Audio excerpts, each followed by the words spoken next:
Knicks have compared to Miami. They had more points in the paint. 50 points in the paint for Miami, 36 for the Knicks in Game 3. Second chance points. The Heat got the edge in that situation. And then the Heat had 16 points off of 13 Knicks turnovers, and the Heat gave up single digits when it came to points off of turnovers. They're just doing a better job at the Knicks. This series away. Yeah. And that is brutal to realize if you are a Boston fan. Like, if they lose this series, think about Boston's amazing run that they've had over the last 15 years and how bad this is going to be with the Bruins losing first and then this. This is, to me, just inexcusable. It's inexcusable with what happened over the last 25 seconds of the game.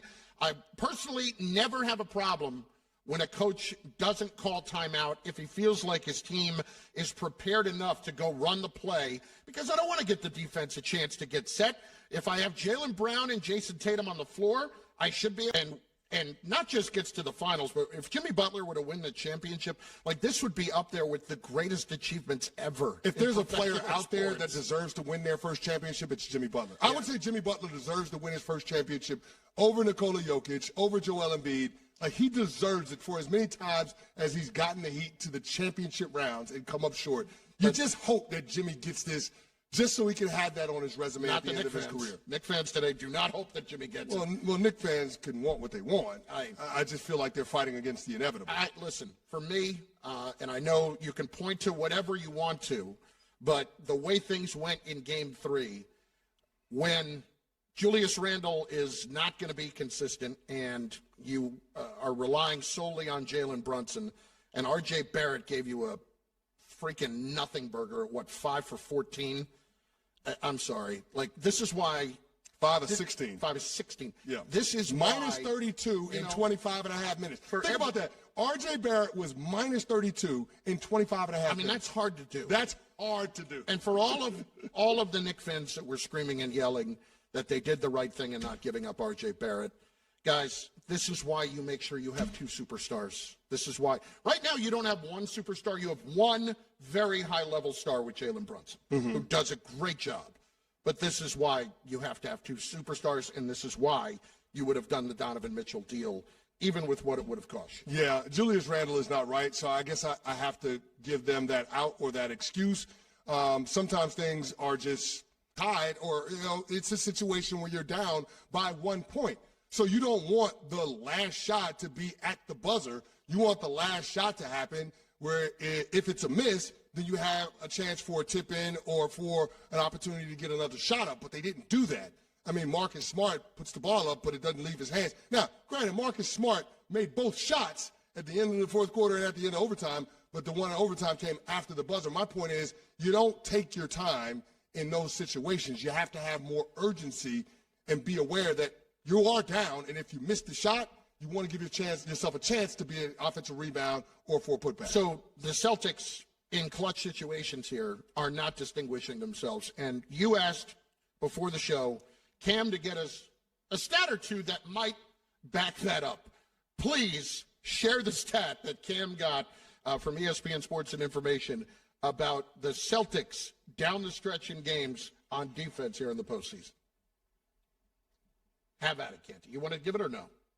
Cam didn't send it to me, so. Oh, it's right here on the screen. I'm sorry. Oh, okay. Cam didn't give it to me. Here it is. He was supposed to text it to me. It's on the screen that I share with you guys. You were supposed to ask me to text it to me, though, Cam. That's a bad job, Cam. That's fair. That was a bad job. Sorry for getting that terrible job. Yeah. He said, "Can you text it? You didn't own that mistake in the post-game press conference, but still, it doesn't absolve him of blame. No. Like, that situation can't happen, and then the early foul trouble from Jaylen Brown can't happen either, because that did change the complexion of what that game looked like. Early on, James Harden had no answers in terms of how to get going because Jaylen Brown is such a good defender because of his length and his athleticism.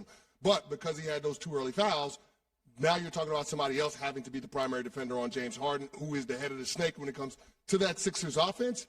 And that's when James started to cook and everybody else started to get going. So I think a lot of that you put on Jaylen Brown being better and just having more awareness to his importance to his team and making good basketball plays on both ends of the court. But then also you have to question Joe Mazzulla.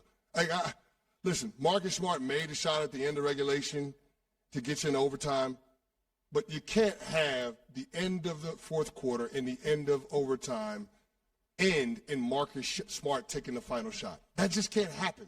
As a head coach, you got to find a way to get the ball in the Brown or Tatum's hands, and you live and die with what those guys do in that moment. It can't be Marcus Smart. Here is Joe Mazzulla on that last sequence. Did you consider calling timeout that final play? What was the final play supposed to be? Oh, that was the play. We just had to play a little bit more pace. We had the right matchup. Jason got downhill, made the right play at the rim. We just had to play a little bit more pace there, but that was the play. Was he supposed to dish it if he was covered, or what was he supposed to do? Just make the right read, which I thought he did. We got Maxey in the pick and roll, and he made the right play. We just didn't play fast enough. The problem is when Tatum gets Tyrese Maxey, you have to put the shot up. I mean, that's it. You could have done that from 10 feet away, given him a chance at an offensive rebound. 30 seconds of a game within a postseason, within one postseason. 3 go-ahead three-pointers. First team to do that in 25 years. Dear God. So what they're saying is if the Celtics end up losing this series, it's more about them giving the series away than it is the Sixers taking it. Oh, absolutely. They have handed it to them. I mean, first it was Trae Young. First of all, the Celtics, as you like to put it, played with their food against the Hawks. Yeah. First it was Trae Young, and now 2 hardened three-pointers, who, as Wendy pointed out earlier, was 1 for 10 in those situations in his career. Now, granted, it's James Harden. You're not factoring that statistic in when you're figuring out how you're going to guard a player. He's an amazing player.